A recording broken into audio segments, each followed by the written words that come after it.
The Mandalorian Season 3 has been and gone, and fans are divided over the season's conclusion. Well, strap yourselves in because it seems Jon Favreau himself has just confirmed the worrying reality behind Season 3. Can we have a show where your lead character's face is hidden? This really isn't what us Star Wars fans want to hear right now. We fought to the end.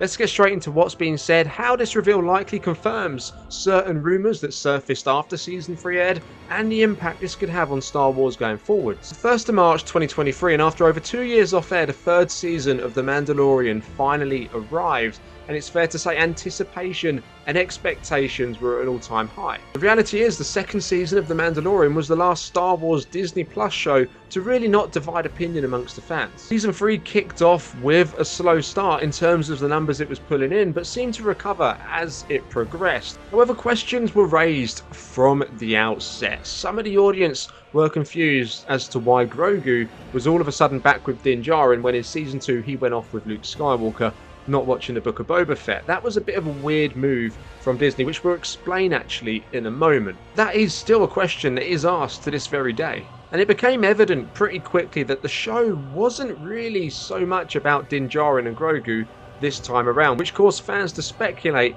is Din Djarin actually the Mandalorian the title refers to, or doesn't it mean a certain Mandalorian? And it has just been confirmed now by Rick Famuyiwa, the executive producer of The Mandalorian Season 3, that Bo-Katan was very much the Mandalorian this season, which then confirms that the Mandalorian doesn't just always have to be Din Djarin.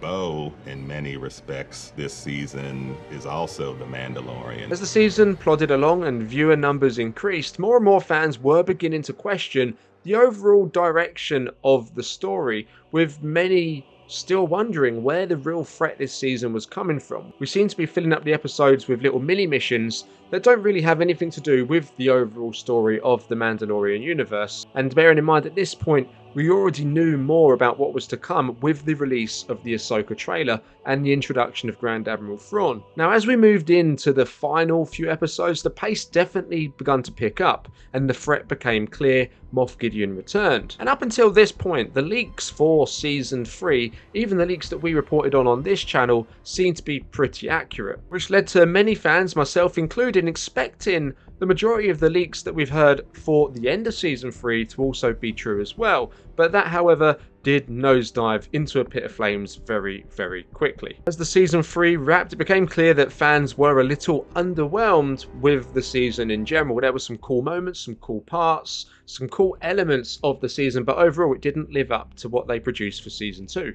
And shortly after, reports began to surface of big changes being made to Season 3. And this is pretty much just been confirmed by Jon Favreau in The Mandalorian Season 3 making of gallery, which released recently. We didn't know how Season 3 was going to wrap up. They didn't know how Season 3 was going to end, which to me does raise some red flags. How could you write a story and not know how it's going to end when you're already filming it? Now, I do understand changes are made during filming, but you'll have a rough outline of where you're going to be from the start to the finish. And how you get there can sometimes change, but you know where you're going to end up. Especially as the Ahsoka series is being produced at the same time alongside Skeleton Crew, you have to have an idea on where you're going to end up so they know where they can kind of kick off and what the galaxy and what the landscape is like at that point in time.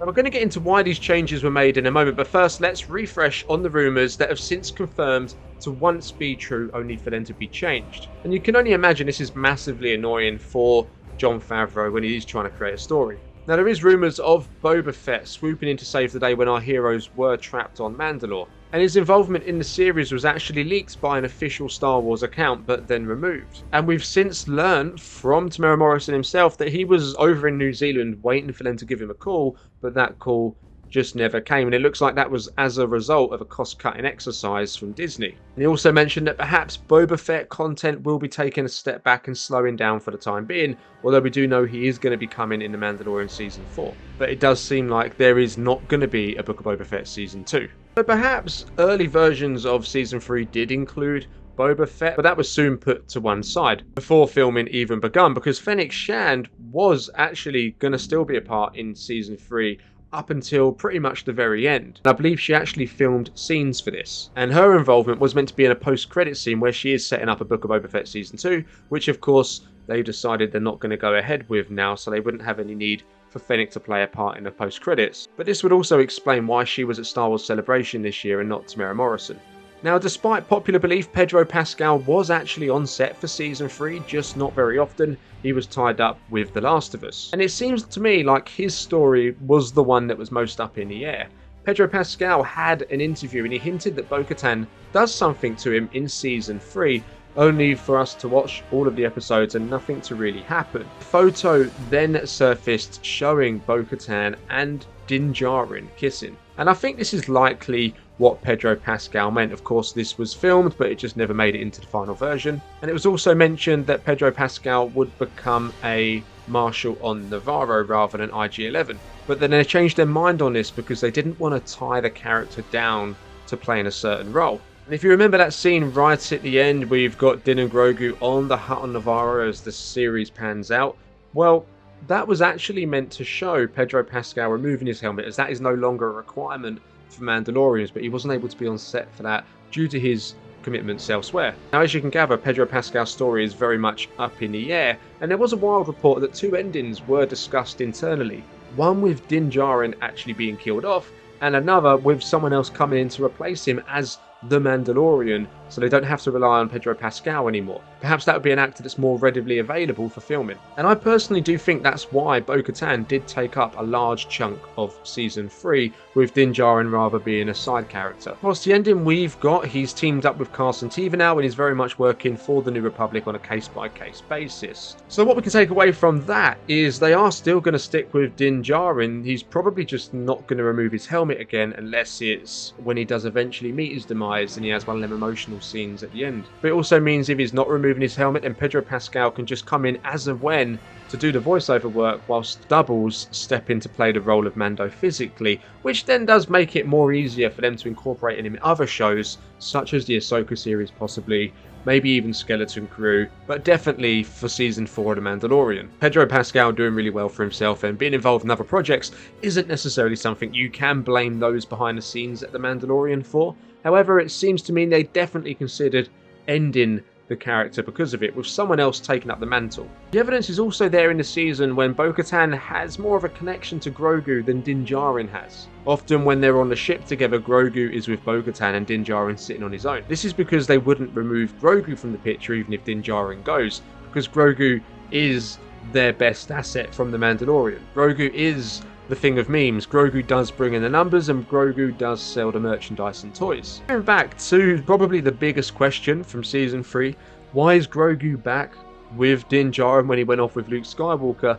And it actually appears that this was thanks to Kathleen Kennedy. This was one of her decisions. She wanted Grogu back in the show to bring more interest onto Season 3, rather than him being off-screen with Luke Skywalker, which is going against the story that Jon Favreau and Dave Filoni put out with Season 2. And you can kind of tell that with the season as well. Grogu was there, but he didn't really have much to do. He was kind of just a spare part for most of it. Seems to me his inclusion was more of an afterthought. And this is followed by reports of a rift between Favreau and Kennedy due to her interference with his stories that he's creating, and apparently it almost made him walk out altogether. Now, I personally do think there is a rift in there somewhere, with both sides just remaining professional for the time being, and I do think that one of them is likely to leave somewhere along the line. You could potentially look at the fact that the one character that Jon Favreau voiced in The Mandalorian, in Paz Vizsla, was killed off, and also to the fact that he's only an executive producer on Dave Filoni's movie, which for me is a bit of a strange one considering Favreau's experience over at the MCU and effectively kicking it all off with the first Iron Man movie. You know, everything we know, I wouldn't be surprised if Favreau does eventually take a step back after Season 4. That's if Kennedy's still around. Although we have had reports that Kathleen Kennedy is going to be out of Lucasfilm by the end of the year, so if that's the case, then maybe Favreau does stick around and takes on more of a responsibility. Now, I do still think The Mandalorian is a great show overall, and perhaps Season 3 was just one of them weird seasons where nothing really went right behind the scenes, but hopefully now, after that's all said and done, they've got it all ironed out. Pedro Pascal doesn't have to be on set to be The Mandalorian all the time. He can come in for voiceover work. We can put it all behind us, chalk it down as a strange one, and look forward to Ahsoka, which is just around the corner. And hopefully that show will help tie in The Mandalorian, The Book of Boba Fett, Skeleton Crew, and bring it all together as we move into Mando Season 4 and the Filoni 2026 movie. Do you think Pedro Pascal just really coming in for voiceover work and not being the face of the Mandalorian with him keeping his helmet on going forward is the right idea? Let me know down below in the comments. Remember to subscribe to the channel if you're new. Leave a like if you enjoyed today's video. I'll catch you in the next one. This is the way.